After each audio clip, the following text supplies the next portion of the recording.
Please kindly subscribe and turn on the notification bell for more emotional life stories. Let us know where you're watching from. Now sit back and listen carefully to the heartbreaking story of a poor 15-year-old girl named Ariana. In a small wooden house at the edge of a busy city lived a young girl called Ariana. She was just 15 years old, beautiful and quiet, always seen with her head buried in her books. Her dreams were big, but life around her was small and hard. Her parents, Miss Jennifer and Mr. Williams, were not rich.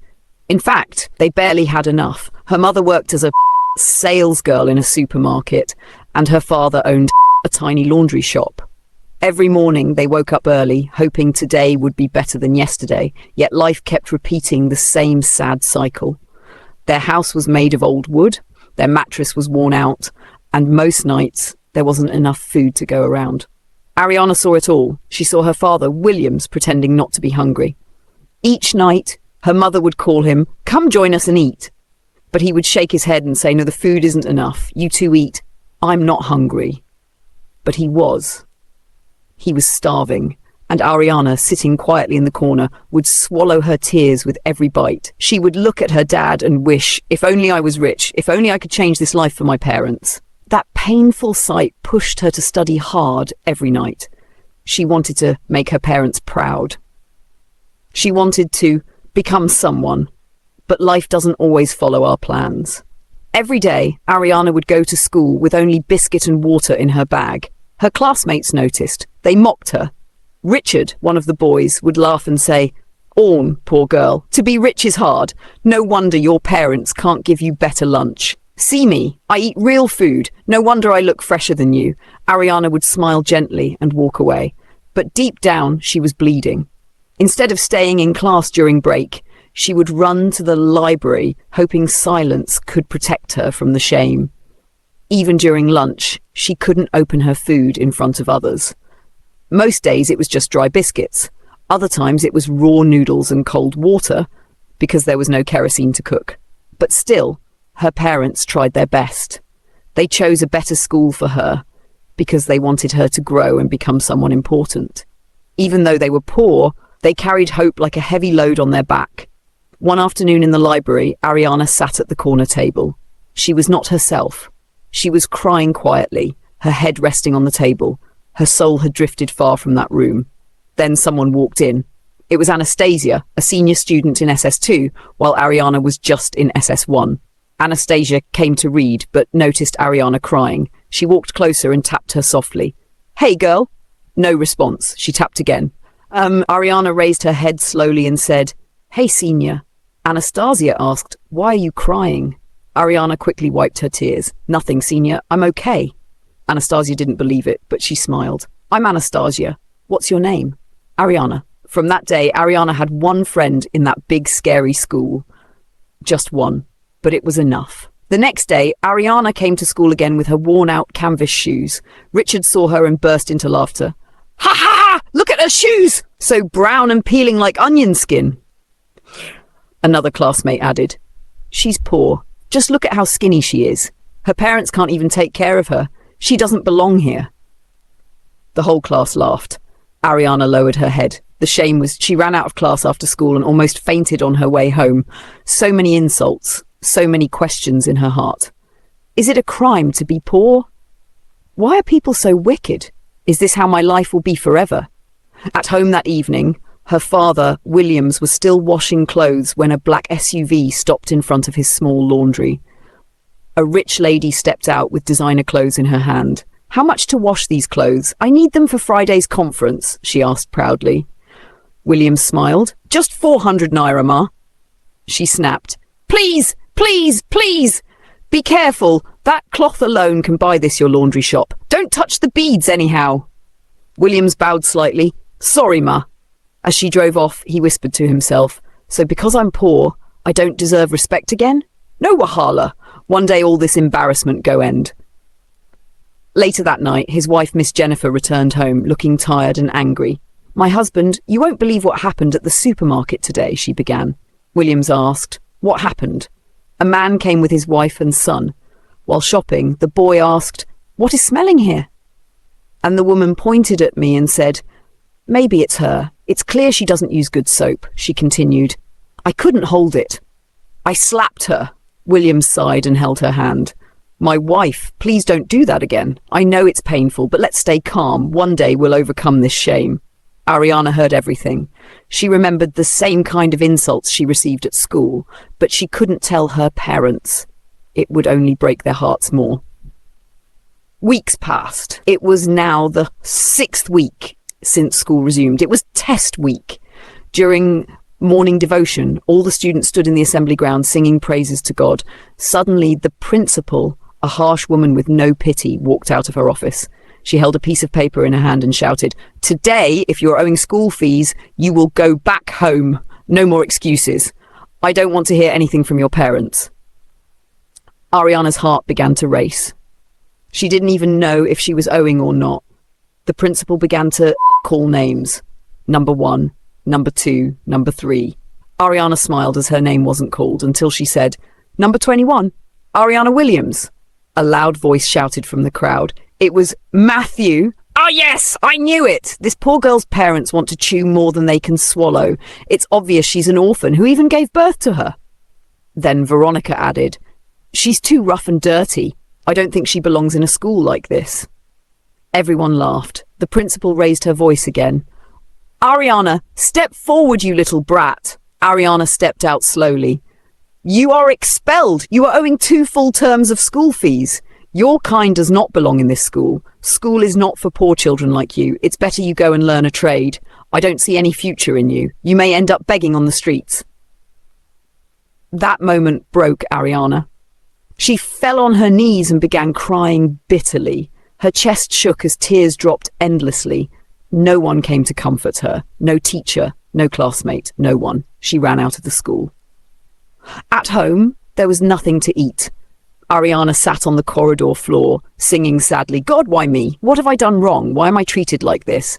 Later that evening, her mother came back from work. Ariana, Mommy is back. No response. She dropped her bag and rushed over to her daughter. Ariana, get up! She wasn't moving. Jennifer screamed for help. A neighbour who had a bus rushed them to the hospital.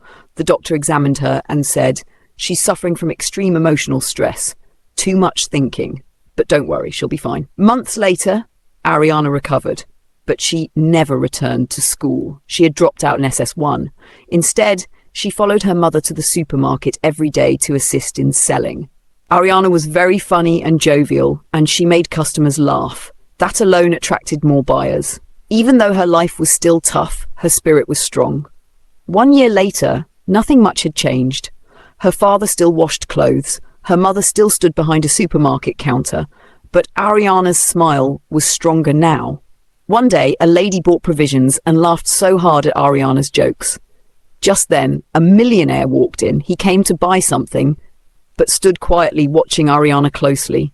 In his heart, he whispered, I've been looking for a child with pure talent for my new movie, My Kids and I. I think this innocent girl, she's the one. He took her mother aside. Madam, I'd love to sponsor your daughter. I want her to act in my movie. And just like that, the life of Ariana began to change. But wait, what happens when Ariana returns to that same school? The school that mocked her, the classmates who insulted her, the principal who told her she had no future. You don't want to miss the next part. Hey there, if this is your first time on the channel, don't forget to hit that subscribe button and turn on the notification bell so you never miss a story. And we'd love to know, where are you watching from? Drop it in the comments below. Thank you. That evening, after the millionaire spoke with Ariana's mother, something inside Jennifer changed. At first, she didn't believe it. Sponsor my daughter? For a movie? Is this real life or one of those scams? But the man smiled and gave her his card. My name is Mr. Daniel Ocon. I'm a filmmaker. I don't joke with talent. See something special in your daughter. Just think about it. He walked away calmly, leaving Jennifer and Ariana staring at each other in silent shock. That night, Jennifer told her husband everything. My husband, can you believe it? A big man wants our Ariana to act in a movie. Williams froze, then dropped the shirt he was ironing. Did he say movie? Our Ariana? He turned slowly to look at their daughter, who was quietly sitting with a cup of pap in her hand. Ariana, Are you ready for something big? She nodded slowly. Yes, Daddy, I want to try. I want to change our lives. The next week felt like a dream. A black car came to pick Ariana and her mother. The gate of the movie company opened slowly, huge, tall, and shining like something from television. Inside, everything was cold and rich. Walls painted gold, people walking around with earpieces and scripts, cameras pointing everywhere. Mr. Daniel welcomed them with a smile. Welcome to your new life. Ariana couldn't believe her eyes. For the first time in her life, she was treated like someone important. No insults, no mocking, just respect. Filming began. It was hard at first, learning lines, camera angles, facial expressions, but Ariana had something no one else had. Natural emotion. In one of the scenes, she had to cry because her mother in the movie was dying. The director called action, and Ariana cried real tears. Everyone on set froze. Even the cameraman wiped his eyes. Mr. Daniel whispered, "This girl is not acting, she's pouring out her soul." From that moment, she became the heart of the movie. The movie was titled My Kids and I, and when it was released on YouTube and TV, it went viral. People everywhere started asking, "Who is that girl with the soft eyes? That little actress made me cry!" She became a star overnight. Ariana was invited to radio stations, featured on magazines, and gifted brand new clothes by sponsors. But something inside her never changed. She remained humble. With the money from the movie, Ariana's life changed completely. Her father stopped washing clothes. Her mother quit her supermarket job. They moved from their wooden house to a neat 2-bedroom apartment in town. And Ariana? She went from dry biscuits to proper meals. From torn canvas shoes to clean, shining sandals. From shame to spotlight. But something kept bothering her. She still remembered what happened at school. The laughter, the insults, the words of the principal. School is not for poor children like you. That wound was still fresh. One morning, her mother came into her room holding a letter. "Ariana, look," she opened the envelope. It was a special invitation from her old school, the same school that chased her out. They were celebrating their annual Excellence Day and wanted Ariana to be the guest speaker and award presenter. Her mother frowned. "So now they remember you, after everything they did?" Ariana took the letter and looked at it for a long time. Then she whispered, "I'll go." The big day came. A black Range Rover parked in front of the school gate. Security guards rushed to open the door. Ariana stepped out in a neat pink dress, her hair in soft curls, her face glowing like the sun. Whispers filled the school compound. "Is that Ariana? Is that the same poor girl? She looks like a celebrity." Richard and Matthew, the same boys who mocked her, froze in place. Their mouths hung open like dry taps. Even the principal adjusted her glasses and stuttered. It can't be. The school assembly was packed. Parents, teachers, and students sat quietly as the microphone was handed to Ariana. She stepped forward. "Good morning, everyone. My name is Ariana Williams. You may not remember me, but I used to be a student here." The room went silent. She continued, "I left this school not by choice, but by force. I was mocked, insulted, and expelled simply because my parents couldn't afford school fees." Murmurs filled the crowd. "But I'm here today, not to seek revenge, but to inspire." Her voice broke slightly. "To every child who has been called poor, to every student who hides their lunch because they're ashamed, to every girl like me, never give up." People began to cry. Even the principal removed her glasses and wiped her eyes. After the speech, she was asked to present an award for Most Improved Student. As she stepped off the stage, a soft voice called her name. "Ariana!" She turned. It was Anastasia, the senior girl who once comforted her in the library. Anastasia was now in SS3, taller and more beautiful. "I'm so proud of you," she said, hugging Ariana. They both cried in each other's arms. After the principal walked up to her. "Ariana, I don't deserve to speak to you, but please forgive me. I was wrong." Ariana looked into her eyes. "I forgive you, but please don't ever make another child feel the way I did." The principal nodded silently. That night, Ariana returned home with her parents. As they sat in the living room eating dinner together, her father smiled and said, "Ariana, you've made us proud." She smiled back. "I'm just getting started." And indeed she was, because destiny may delay, but it never denies. To be continued. If this episode touched your heart, please like this video, subscribe to the channel, and turn on your notification bell for the next